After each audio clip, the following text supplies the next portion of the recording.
وما خلقت الجن والإنس إلا ليعبدون. Question suivante, question d'un frère sur le salon. Salam alaikum cher. Ma question est la suivante. Le jour du vendredi, des frères récitent en groupe sur la Al-Kahf très fort, ce qui me gêne énormément pour prier des nafila. Ensuite, l'imam arrive et fait un sermon sur la chaise.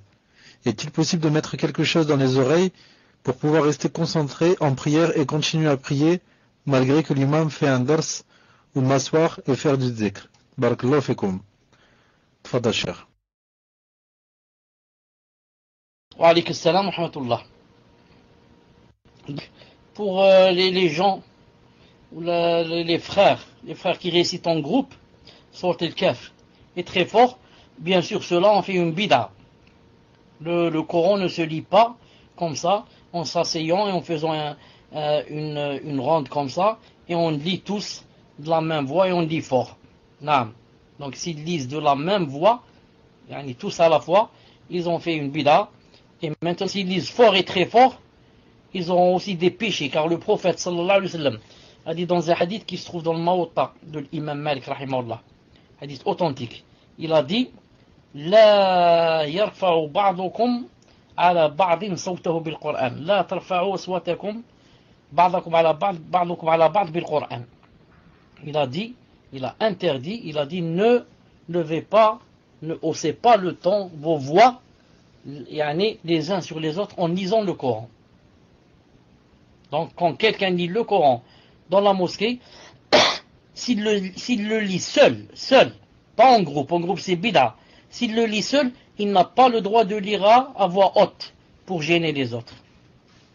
Il n'a pas le droit de lire à voix haute pour gêner les autres. Donc, cette personne dit, ensuite l'imam vient et fait un sermon sur la chaise. Est-il possible de mettre quelque chose dans les oreilles pour pouvoir rester concentré et prier, et continuer à prier malgré que l'imam fait un dars, ou m'asseoir et faire du dhikr? Je pense, Wallahu ta'ala alam, que c'est difficile de prier quand quelqu'un qui fait un dars en même temps qu'il y a le micro à l'intérieur de la mosquée, etc. Il vaut mieux s'asseoir et faire du dhikr. Il vaut mieux s'asseoir et faire du dhikr, subhanahu wa ta'ala. Sauf si tu peux prier et rester concentré.